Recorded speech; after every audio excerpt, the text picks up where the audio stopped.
dal leen jàmm Karim Wade installé waat na ab crise ci bopp réew mi bu ñu sukkandikoo ci yéenekaay bi di l'Observateur bi dellu siwaat ci communication bu Sénégal ci kanamu comité mbootaayu xeet gi saytu wàllu àq ak yelleefu doomu aadama yi mu dib communication boo xamante ni sama naataango nee na indi na coow ci biir gouvernement bi dafa mel ni sax Karim Wade dafa wéy di tere nelaw kii di Macky Sall bu ñu sukkandikoo ci yéenekaay bi di l'Observateur mbir mi jur coow jur confusion ak ay kàddu yu woroo yéenekaay bi di Quotidien ne ab cacophonie la maanaam coow lu jéggi dayoo ci bopp réew mi lépp a ngi nag tukkee ci déclaration bi nga xamante ni directeur gi saytu wàllu àq ak yelleef yu doomu aadama yi nekk fii ci Sénégal di Moustapha Ka wax na ko moom dafa ne Sénégal noppi na ngir jox Karim Wade li nga xamante ni moo di àq ak yelleefam ba noppi damp ko mu dib kàddu yoo xamante ni ay site d'information yu bëri niki noonu sax yéenekaay yu bëri siiwal nanu ko loolu nag moo naqari ministère des affaires étrangères ba tax mu génne ab bataaxal daal di weddi kàddu yi Moustapha Ka ci biir communiqué bi ministère des affaires étrangères ne Sénégal mosul jël mukk engagement ci kanamu mbootaayu xeet yi ne dafay réhabilité kii di Karim Wade Le Soleil jëlaat daal di yeggali ne communiqué yemu ci de ndaxte nee na xibaar yi ñu siiwal fan yi yëpp dara ci tegewul ci dëgg loolaa tax yéenekaay bi di Soleil jàpp ne nguur gi weddi na kàddu yooyu laas moom jàpp ne lu ci mën am daal jiixi jaaxa amatina ci mbiru Karim Wade bii te boo moytuwul sax malaise bi ci bopp réew mi dina gën a yokku ndaxte bu ñu sukkandikoo ci yéenekaay bi di l'Observateur nee na ministre de la justice convoqué na kii di Moustapha Ka ak Samba Ndiaye Seck ngir déglu leen ñu jox ko ay firnde ci kàddu yi ñuy wax ndaje gi tey jii la ñu koy amal ci 10 heures la ñu ko nattoon waaye dañ ko puus ba ci ngoon gi ndaxte ministre bi ci boppam dafay dem fële ca Touba ngir teewee cérémonie officielle u màggal gi Les Échos moom ci coow loolu nga xamante ni Karim Wade indeeti na ko ci bopp réew mi ne li leer ba leer daal Sénégal moom moo nekk au banc des accusés maanaam bu dee joxoñ baaraam am na daal Sénégal lañ koy duut L'Observateur jox kàddu professeur de droit pénal bi di Iba Barry Camara laaj ko ndax nan la Karim Wade war a mën a def pour ñu réhabiliter ko Iba Barry Camara li mu njëkk a def moo di fàttali ne pour ñu réhabiliter nit faw mu toog ñetti at gannaaw ba mu purger penam wala boog mu toog ñetti at gannaaw ba ñu ko mayee grâce muy condition yoo xamante ni Karim Wade remplir na ko waaye nag professeur nee na lu ñeel dommage yeeg intérêt yi tege ci ndoddam réhabilitation bi munu ko fomp ndaxte ci fàttali Karim Wade amel na nguur gi lu toll ci téeméer ak fanweer ak juróom-ñetti milliards ci sunu koppar ci loolu professeur Iba Barry Camara ne même fu fekkee ne am na réhabilitation sax loolu mënul remettre en cause bor bi mu warloog nguur gi loolaa tax mu ne pour demande réhabilitation bi mun a recevable faw Karim Wade wone ne mënut a fay wa ilaa mu prouver ne état bi décidé na ne du utiliser procédure contrainte par corps pour wëñaar loxoom ngir mu fay ko lii la yéenekaay bi di l'Observateur tënk ci kàdduy professeur Iba Barry Camara beneen ab yéenekaay ak beneen ab mbir Libération ci mbirum terrorisme bi ñuy toppee kii di Mokhtar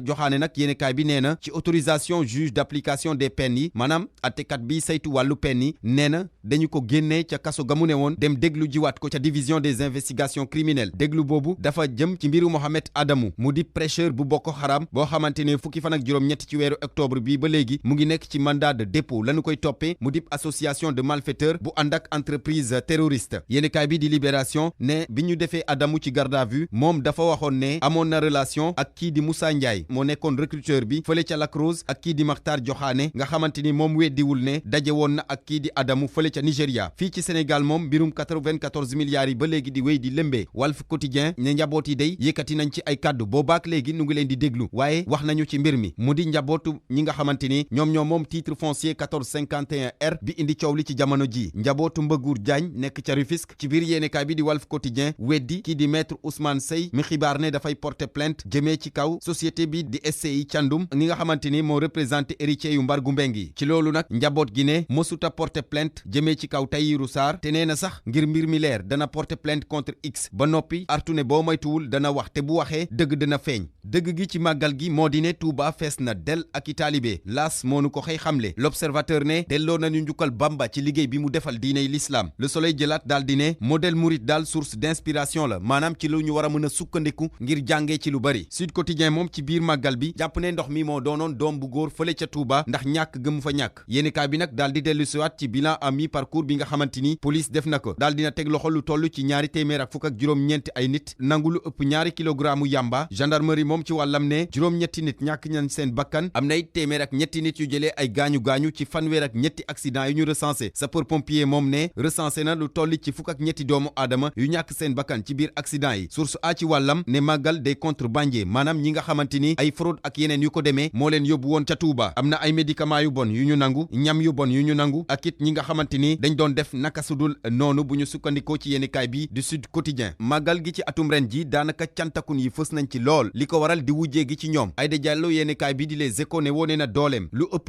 milliards la jot ci addiya ba noppi nag jël géléem def ko miche wi fas yéene ko berndelee taalibe yi loolaa tax yéenekaay bi di Le Quotidien ne defiyee na bu baax kii di Serigne Saliou Thioune L'Obs moom ne Aïda Diallo daal moom mooy reenu cantakun yi yéenekaay bi di Quotidien jëlaat ne li leer te leer moo di ne disciple Cheikh Béthio yi moom màggal gi ci xàjjaloo lañu ko defee ñii ñu ngi woon ca Ngaabu fa soxna Aïda Diallo ne woon ña ca des ca Jannatu Mahwa ca Serigne Saliou Thioune mi nga xamante ni xalif général des Mourides daf ko introniser mu doon njiital cantakun yi waaye li am ci màggal gi ci biir cantakun yi am na ñu mu neexul ci ñoom kenn ci ñoom sax daal dina yëkkati kàddu ci biir yéenekaay bi di Quotidien nee na ak lu munti am Cheikh Béthio mérité wul guerre bi diggante soxnaam ak kii di doomam ndaxte moom Cheikh bi ñépp xam nañ ne màggal gi moom rendez-vous bu mag la woon ci moom ñu yendoog jàmm. Revue de presse de ce vendredi 18 octobre, c'est avec Barthélémy Ngom, bonjour. Bonjour Youssouf et bonjour à tous. Karim Wade installe une mini-crise au sommet de l'État selon l'Observateur qui évoque la communication du Sénégal au Comité des Nations Unies pour les droits de l'homme. Une communication qui, selon mon confrère, a installé un malaise au sein du gouvernement. À la limite, c'est comme si Karim Wade devait toujours hanter le sommeil de Macky Sall, écrit encore l'Obs. Il y a confusion et incohérence dans l'affaire Karim Wade. Le quotidien évoque une cacophonie au sommet de l'État. Tout réside dans la déclaration du directeur des droits humains, Moustapha Ka, selon qui le Sénégal est prêt à allouer une réparation financière à Karim Wade. Des propos qui ont fait le tour de la toile, qui n'ont pas plu au ministère des Affaires étrangères qui a sorti un communiqué en guise de démenti. La délégation du Sénégal au Comité des droits de l'homme de l'ONU n'a en aucun cas pris des engagements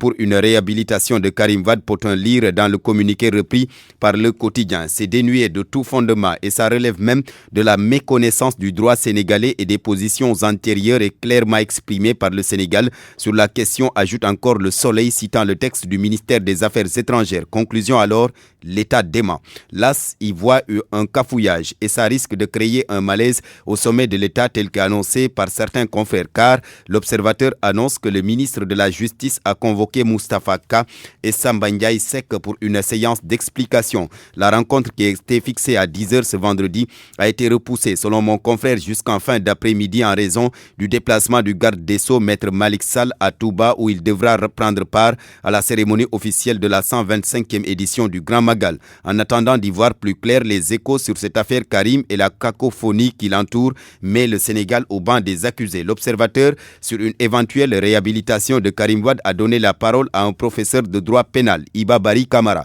Il rappelle qu'il faut 3 ans après avoir purgé sa condamnation ou 3 ans après avoir obtenu sa grâce pour pouvoir introduire une demande de réhabilitation, condition que remplit bien sûr Karim Wade. Mais professeur précise que pour ce qui est des dommages et intérêts, il reste et demeure que la réhabilitation ne saurait produire des effets par rapport à ça. Karim doit 138 milliards de francs CFA à l'État du Sénégal. Et sur ce point, selon toujours Iba Barry Camara, une quelconque mesure de réhabilitation ne peut pas remettre en cause l'amende qu'il doit à l'État. Et donc,